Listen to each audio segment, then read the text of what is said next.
स्वामी एकनाथा जनार्दन स्वामी एकनाथा जनार्दन स्वामी एकनाथा जनार्दन स्वामी एकनाथा जनार्दन स्वामी एकनाथा जनार्दन स्वामी एकनाथा जनार्दन स्वामी एकनाथा जनार्दन स्वामी एकनाथा जनार्दन स्वामी एकनाथा जनार्दन स्वामी एकनाथा जनार्दन स्वामी एकनाथा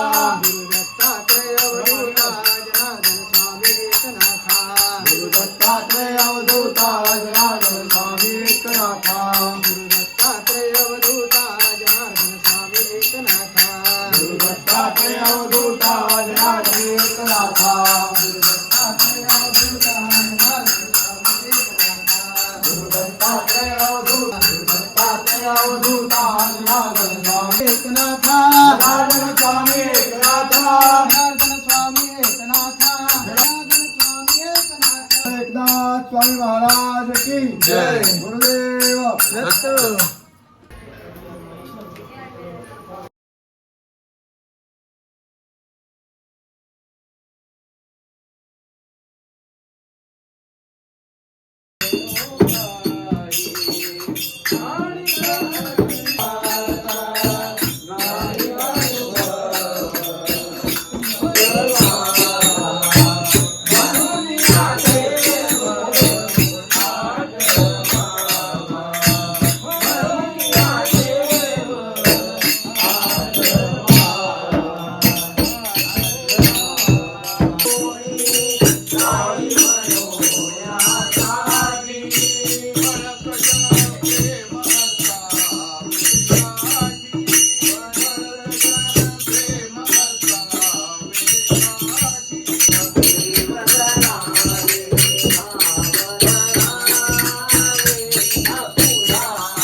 पाळावे निर्वाणी रक्षावे सोनरबंधना देव जय मंगलमूर्ती योग दर्शन मात्रे मन कामना पूर्ती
जय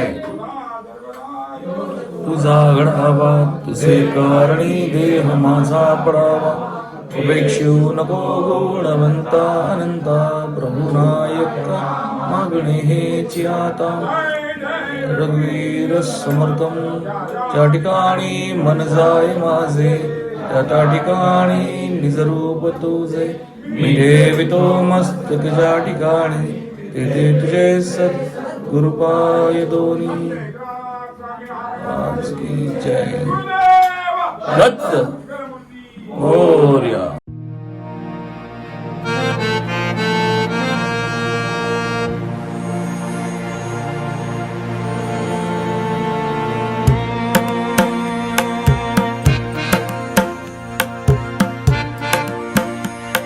मित्रांनो दत्तदादाच्या इथे आपण आता आलो होतो ना पदयात्रेचं खूप छान असं एकनाथ महाराजांचं पदयात्रेचं कार्यक्रम म्हणजे आपण आता अभंग सगळ्यांनी ऐकलेत. तर आता दादांचं नाव काय तुमचं? नमस्कार, मी शशांक रामचंद्र मनोहर आणि आमचे ज्येष्ठ दीपक भीमराव कुलकर्णी. गेली 41 वर्ष ही म्हणजे यंदाचं 41वं वर्ष आहे या पदयात्रेचं. रेवस ते हरणई असे चालत नाथांच्या पादुका आणि नाथांच्या पादुका ज्यांना जवळपास 250 ते 250 वर्षांचा इतिहास हरणई गावातला आहे. कैलासवासी गैलाड नावाचे एक सद्गृहस्थ आणि अतिशय उत्तम दर्जाचे साधक असलेले वारकरी त्यांना स्वप्नात दृष्टांत दिला प्रत्यक्ष संत एकनाथांनी की माझ्या पादुका चंद्रभागेत आहेत, त्या पादुका तू घेऊन त्याची हरणईला स्थापना कर. त्याप्रमाणे ते त्यावेळेला तिकडे गेले, तिकडून पादुका घेऊन हरणई गावात आले आणि त्यावेळेला मराठा साम्राज्याचे सरखेल कान्होजीराव आंग्रे यांनी त्या पादुकांच्या भोवती देऊळ बांधून दिलं आणि तेव्हापासून अव्याहतपणे नाथषष्ठीचा उत्सव तिकडे साजरा होतो. 41 वर्षांपूर्वी 6 ते 7 जणांना असं वाटलं की आपण पंढरपूरच्या धर्तीवर नाथांच्या पादुकांची वारी का करू नये आणि त्या दृष्टीने 1986 साली या वारीची मुहूर्तमेढ रोवली गेली आणि त्यांनी आखून दिलेल्या नियमावलीनुसार आजही 60 वारकरी ही पदयात्रा दिंडी रेवस ते हरणे अशी अव्याहतपणे चालू आहे. सांगायला अतिशय आनंद होतो की नाथांच्या कृपेने करोना काळातही जेव्हा सगळं जग थांबलेलं होतं तेव्हा ही वारी थांबली नाही. पोलीस परवानगी घेऊन 16 जणांनी ती वारी अत्यंत यशस्वीरित्या पूर्ण केली आणि अर्थात ही नाथांची कृपा आहे. नाथांची अशी सर्वांवर कृपा राहो. सर्व परिवार, आमचे यजमान, आता ज्यांच्या घरी आपण थांबलेलो आहोत, पांढरकामे परिवार, असे 55 यजमान या पदयात्रेचे ह्या 6 दिवसात आहेत की जे अत्यंत श्रद्धेने नाथांच्या पादुकांचं स्वागत करतात, पूजन करतात. आरती, भजन, कीर्तन, विविध कार्यक्रम आपल्या संस्कृती आणि परंपरेला जपणारे या पूर्ण वारीत होतात. तरी आपला इतिहास, संस्कृती आणि परंपरा तरुण पिढीपर्यंत अत्यंत दमदारपणे जावो आणि ती अशी शतकानुशतकं चालू राहो, हाच एक छोटासा उद्देश या सर्व उपक्रमांमागचा आहे. नाथ सर्वांना सुबुद्धी देवत आणि सर्वांच्या घरी सुख, समृद्धी, ऐश्वर्य नांदो, आरोग्य नांदो अशी नाथचरणी प्रार्थना. सर्व भक्तांच्या वतीने सर्वांना नमस्कार. धन्यवाद. संत श्री एकनाथ स्वामी महाराज की जय.